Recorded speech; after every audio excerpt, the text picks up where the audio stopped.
എല്ലാവർക്കും നമസ്കാരം.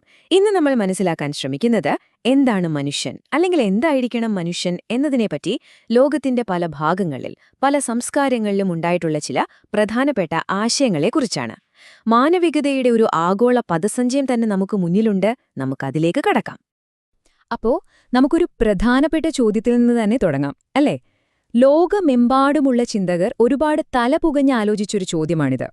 എങ്ങനെയാണ് നമ്മൾ മനുഷ്യർ കാലങ്ങളായി പല സംസ്കാരങ്ങളിലായി അനുകമ്പ, സമൂഹം, സ്വാതന്ത്ര്യം തുടങ്ങിയ വലിയ ആശയങ്ങളെ നിർവചിച്ചിട്ടുള്ളത്? ഈയൊരു ചോദ്യത്തിനുള്ള ഉത്തരങ്ങൾ തേടിയുള്ള ഒരു യാത്രയാണ് നമ്മളിന്ന് നടത്തുന്നത്. ഇന്നത്തെ നമ്മുടെ ഒരു റൂട്ട് മാപ്പ് ഇങ്ങനെയാണ്. നമ്മൾ പ്രധാനമായും 4 ഭാഗങ്ങളിലൂടെയാണ് കടന്നുപോവുക. ആദ്യം ഭാരതീയ പാരമ്പര്യങ്ങൾ, പിന്നെ അബ്രഹാമിക് പാരമ്പര്യങ്ങൾ, തുടർന്ന് പാശ്ചാത്യ തത്വചിന്ത, ഒടുവിൽ ഉബുണ്ടു എന്ന ആഫ്രിക്കൻ ഫിലോസഫി. ഈ ഓരോ ചിന്താധാരകളും മാനവികത എന്ന വലിയ ആശയത്തിലേക്ക് എന്തൊക്കെയാണ് സംഭാവന ചെയ്തതെന്ന് നമുക്ക് വിശദമായിട്ട് തന്നെ നോക്കാം. ശരി, അപ്പം നമുക്ക് ആദ്യത്തെ ഭാഗത്തേക്ക് കടക്കാം, അല്ലേ? ഭാരതീയ പാരമ്പര്യങ്ങൾ. ഇവിടെ ആന്തരികമായ ഒരു അച്ചടക്കത്തിനും സഹജീവികളോടുള്ള അനുകമ്പയ്ക്കും ഒക്കെ എത്രത്തോളം പ്രാധാന്യം കൊടുക്കുന്നുണ്ടെന്ന് നോക്കാം. ഇവിടെ നമ്മൾ ആദ്യം പരിചയപ്പെടുന്ന വാക്കാണ് ശ്രദ്ധ. ശ്രദ്ധ എന്ന് കേൾക്കുമ്പോൾ നമ്മൾ സാധാരണ കരുതുന്ന അറ്റൻഷൻ അല്ല ഇത്. ഇതിന് കുറച്ചുകൂടി ആഴത്തിലുള്ള ഒരർത്ഥമുണ്ട്. കഠോപനിഷത്തിൽ നിന്നാണ് ഈ ആശയം വരുന്നത്. വെറുമൊരു അന്ധമായ വിശ്വാസം എന്നതിലുപരി അറിവിനോടുള്ള ഒരുതരം ആഴത്തിലുള്ള വിശ്വാസമാണ്.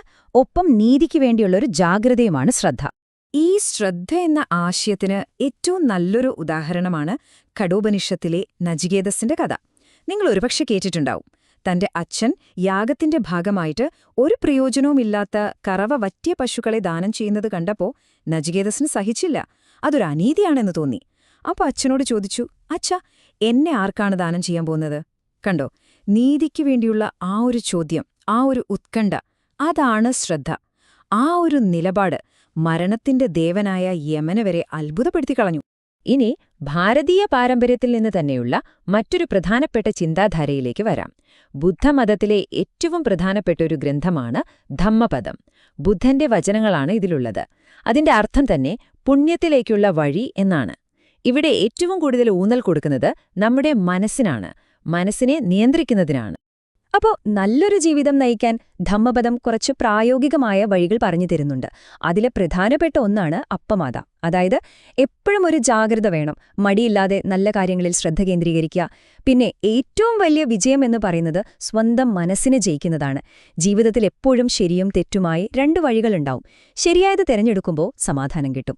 എനിക്ക് ഏറ്റവും ഇഷ്ടപ്പെട്ട ഒരു ആശയം, ചെറിയ ചെറിയ നന്മകളുണ്ടല്ലോ, അത് വെള്ളത്തുള്ളികൾ പോലെയാണ്. ഓരോ തുള്ളിയും ചേർന്ന് അവസാനം ഒരു വലിയ പാത്രം നിറയുന്നതുപോലെ നമ്മുടെ ചെറിയ നല്ല പ്രവൃത്തികൾ വലിയൊരു നന്മയായി മാറും. ഇനി ഈ ഭാഗത്തെ അവസാനത്തെ ആശയത്തിലേക്ക് വരാം. അത് നമുക്ക് കേരളീയർക്ക് വളരെ പരിചിതമായ ഒന്നാണ്, അനുകമ്പ. ശ്രീനാരായണ ഗുരു അദ്ദേഹത്തിന്റെ അനുകമ്പാദശകം എന്ന കൃതിയിലൂടെ മുന്നോട്ടുവെച്ച വളരെ ശക്തമായ ഒരു ഫിലോസഫിയാണിത്. സാർവത്രികമായ അനുകമ്പ, അതാണ് ഇതിന്റെ കാതൽ. എന്താണ് അനുകമ്പയുടെ ആണിക്കല്ല്? വളരെ ലളിതമാണ്. അപരര് ഗുണകരമായതെന്തോ അത് തനിക്കും ഗുണകരമാണ്. നമ്മുടെ സന്തോഷം, നമ്മുടെ ക്ഷേമം, അത് മറ്റുള്ളവരുടെ ക്ഷേമത്തിൽ നിന്ന് വേറിട്ട ഒന്നല്ല. ഒരു ഉറുമ്പിന് പോലും നമ്മൾ ദ്രോഹം ചെയ്യരുതെന്ന് പറയുന്നത് അതുകൊണ്ടാണ്. കാരണം എല്ലാം പരസ്പരം ബന്ധപ്പെട്ടിരിക്കുന്നു. നമ്മുടെ സുഖം മറ്റൊരാളുടെ സുഖം കൂടിയാണ്. ഓക്കെ, അപ്പൊ ഭാരതീയ ദർശനങ്ങളിൽ നിന്ന് നമ്മൾ അബ്രഹാമിക് പാരമ്പര്യങ്ങളിലേക്ക് നീങ്ങുകയാണ്. ഇവിടെ നിസ്വാർത്ഥമായ സ്നേഹത്തിനും സാർവത്രികമായ കാരുണ്യത്തിനുമൊക്കെയാണ് ഊന്നൽ. നമുക്ക് നോക്കാം. ഈ സ്ലൈഡില് 4 പ്രധാനപ്പെട്ട ആശയങ്ങൾ കൊടുത്തിരിക്കുന്നത് കാണാം. ഇവ 4ഉം ഈ പാരമ്പര്യങ്ങളുടെ എല്ലാം കാതലാണ്. ഒന്ന്, ക്രിസ്ത്യൻ പാരമ്പര്യത്തിലെ അഗാപ്പെ, അതായത് ഒരു നിബന്ധനകളുമില്ലാത്ത നിസ്വാർത്ഥമായ സ്നേഹം. യേശു ശിഷ്യന്മാരുടെ പാദങ്ങൾ കഴുകുന്നത് ഇതിനുദാഹരണമായി പറയാനുണ്ട്. രണ്ടാമത്തേത് കെനോസിസ്, സ്വന്തം അഹംഭാവം, പദവിയൊക്കെ മറ്റുള്ളവരുടെ നന്മയ്ക്ക് വേണ്ടി ഇല്ലാതാക്കുക. ക്രിസ്തു ദൈവീക രൂപം വെടിഞ്ഞ മനുഷ്യനായത് ഇതിന്റെ പ്രതീകമാണ്. ഇനി ഇസ്ലാമിലേക്ക് വന്നാൽ ഇൻസാനിയ, അതായത് മനുഷ്യത്വം. ആദാമിന്റെ മക്കളെന്ന നിലയിൽ എല്ലാവരെയും ബഹുമാനിക്കുക. ഒരു ജൂതന്റെ മൃതദേഹം കൊണ്ടുപോകുമ്പോൾ പ്രവാചകൻ എഴുന്നേറ്റ് നിന്ന് ബഹുമാനിച്ചത് ഇതിനുദാഹരണമാണ്. അവസാനമായി റഹ്മ, അതായത് കാരുണ്യം. ഭൂമിയിലുള്ളവരോട് കരുണ കാണിച്ചാൽ ദൈവത്തിന്റെ കരുണ ലഭിക്കുമെന്ന ആശയം. ദാഹിച്ചു വലഞ്ഞൊരു നായയ്ക്ക് വെള്ളം കൊടുത്ത കഥയൊക്കെ ഇതിന്റെ ഭാഗമാണ്. അപ്പോൾ സ്നേഹം, വിനയം, മനുഷ്യത്വം, കരുണ ഇവയെല്ലാമാണ് ഈ പാരമ്പര്യങ്ങളുടെ എല്ലാം അടിസ്ഥാനം. ഇനി നമ്മൾ പോകുന്നത് മൂന്നാമത്തെ ഭാഗത്തേക്കാണ്, പാശ്ചാത്യ തത്വചിന്ത. ഇവിടെ വരുമ്പോൾ മാനവികതയുടെ കേന്ദ്ര ആശയം സ്വാതന്ത്ര്യം അല്ലെങ്കിൽ വിമോചനം എന്നതിലേക്ക് മാറുന്നത് കാണാം. അപ്പോ എന്താണ് ഇമാൻസിപ്പേഷൻ?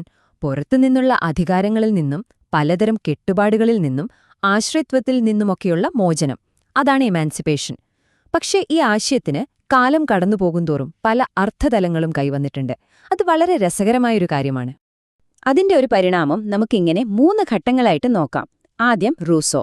അദ്ദേഹം പറഞ്ഞു, മനുഷ്യൻ സ്വതന്ത്രനായി ജനിക്കുന്നു, പക്ഷേ എല്ലായിടത്തും അവൻ ചങ്ങലകളിലാണ്. അദ്ദേഹം സംസാരിച്ചത് സാമൂഹികവും രാഷ്ട്രീയവുമായ സ്വാതന്ത്ര്യത്തെക്കുറിച്ചാണ്. പിന്നെ വരുന്നത് ഇമ്മാനുവൽ കാന്റാണ്. അദ്ദേഹം പറഞ്ഞത് യഥാർത്ഥ മോചനമെന്നത് മറ്റൊരാളുടെ സഹായമില്ലാതെ സ്വന്തം ബുദ്ധി ഉപയോഗിക്കാനുള്ള കഴിവില്ലായ്മയിൽ നിന്നുള്ള മോചനമാണ്, അതായത് ബൗദ്ധികമായ സ്വാതന്ത്ര്യം. ഒടുവിൽ കാൾ മാർക്സ് ഈ ആശയത്തെ സാമ്പത്തിക തലത്തിലേക്ക് കൊണ്ടുവന്നു. തൊഴിലാളി വർഗത്തെ സാമ്പത്തിക ചൂഷണത്തിൽ നിന്ന് മോചിപ്പിക്കുന്ന വിപ്ലവമാണ് യഥാർത്ഥ ഇമാൻസിപ്പേഷനെന്ന് അദ്ദേഹം വാദിച്ചു.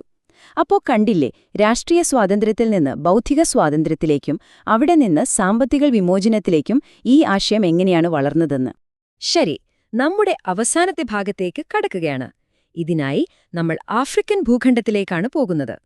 സമൂഹത്തെക്കുറിച്ചും മനുഷ്യർ തമ്മിലുള്ള ബന്ധങ്ങളെക്കുറിച്ചും വളരെ ആഴത്തിലുള്ളൊരു കാഴ്ചപ്പാടാണ് ഇവിടെയുള്ളത്. ആ ഫിലോസഫിയുടെ പേരാണ് ഉബുണ്ടു. നമ്മൾ സാധാരണ ചിന്തിക്കുന്നത് പോലെ ഒരു വ്യക്തിക്ക് ഒറ്റയ്ക്ക് നിലനിൽപ്പില്ല എന്ന ആശയത്തെയാണ് ഉബുണ്ടു മുന്നോട്ടുവെക്കുന്നത്. വളരെ ലളിതമായി പറഞ്ഞാൽ, ഞാൻ ഒരു വ്യക്തിയാകുന്നത് മറ്റുള്ളവരിലൂടെയാണ്, മറ്റു മനുഷ്യരിലൂടെയാണ്. ഞാനുണ്ട് കാരണം നിങ്ങളുണ്ട്. ഈ ഒരൊറ്റ വാക്യത്തില് ഉബുണ്ടുവിന്റെ സത്ത മുഴുവനുമുണ്ട്. എന്റെ വ്യക്തിത്വം, എന്റെ നിലനിൽപ്പ്, ഇതെല്ലാം രൂപപ്പെടുന്നത് നിങ്ങളുമായുള്ള സമൂഹവുമായുള്ള എന്റെ ബന്ധത്തിലൂടെയാണ്. നമ്മളാരും ഒറ്റപ്പെട്ട ദ്വീപുകളല്ല എന്ന് നമ്മളെ ഓർമ്മിപ്പിക്കുകയാണ് ഉബുണ്ടു. അപ്പോ നമ്മൾ ഭാരതത്തിൽ നിന്ന് തുടങ്ങി അബ്രഹാമിക് പാരമ്പര്യങ്ങളിലൂടെയും പാശ്ചാത്യ ചിന്തയിലൂടെയും കടന്ന് ആഫ്രിക്കയിലെത്തി. ഇത്രയും വ്യത്യസ്തമായ ഈ ചിന്തകളെല്ലാം ഒരുമിച്ച് വയ്ക്കുമ്പോൾ നമുക്ക് എന്ത് മനസ്സിലാക്കാൻ പറ്റും? എന്താണിവയെ തമ്മിൽ ബന്ധിപ്പിക്കുന്നത്? ഒന്ന് ആലോചിച്ചു നോക്കൂ. ഇന്ത്യയിലെ ശ്രദ്ധ, ക്രിസ്ത്യൻ പാരമ്പര്യത്തിലെ അഗാപ്പെ, പാശ്ചാത്യ ദർശനത്തിലെ ഇമാൻസിപ്പേഷൻ, ആഫ്രിക്കയിലെ ഉബുണ്ടു. പ്രത്യക്ഷത്തിൽ വളരെ വ്യത്യസ്തമായി തോന്നുന്ന ഈ ആശയങ്ങൾക്കിടയിൽ ഒരു പൊതുവായ നൂലുണ്ടോ? ഉണ്ട്, തീർച്ചയായുമുണ്ട്. ഈ ആശയങ്ങളെല്ലാം തന്നെ മനുഷ്യന്റെ മെച്ചപ്പെട്ട ഒരു ഭാവത്തെ നിർവചിക്കാനുള്ള ശ്രമങ്ങളാണ്. കൂടുതൽ അനുകമ്പയോടെ, പരസ്പരം ബന്ധങ്ങളോടെ, ബഹുമാനത്തോടെ, സ്വാതന്ത്ര്യത്തോടെ എങ്ങനെ ജീവിക്കാമെന്നതിനുള്ള ഉത്തരങ്ങൾ തേടുകയാണ് ഓരോ സംസ്കാരവും ചെയ്തത്. ഭാഷയും ദേശവും ഒക്കെ വ്യത്യസ്തമാണെങ്കിലും ആത്യന്തികമായ ലക്ഷ്യം ഒന്നുതന്നെയായിരുന്നു. ഒരുപക്ഷേ നമ്മൾ ഇന്ന് ചർച്ച ചെയ്ത എല്ലാ ആശയങ്ങളെയും ഏറ്റവും ഭംഗിയായി സംഗ്രഹിക്കുന്നത് ആഫ്രിക്കൻ ഫിലോസഫിയായ ഉബുണ്ടുവാണ്. ഞാനുണ്ട് കാരണം നിങ്ങളുണ്ട്. നമ്മളെല്ലാവരും ഒന്നാണ്. പരസ്പരം ബന്ധപ്പെട്ടാണ് നമ്മൾ നിലനിൽക്കുന്നത് എന്ന വലിയ സത്യം അത് നമ്മളെ ഓർമ്മിപ്പിക്കുന്നു. ഇന്നത്തെ നമ്മുടെ ഈ ലോകത്ത് ഈ ഒരു ചിന്തയ്ക്ക് എന്തുമാത്രം പ്രസക്തിയുണ്ട്? ഈ ഒരു ചോദ്യം നിങ്ങൾക്കായി വിട്ടുതന്നുകൊണ്ട് ഇന്നത്തെ ഈ വിശകലനം നമുക്കിവിടെ നിർത്താം. നന്ദി.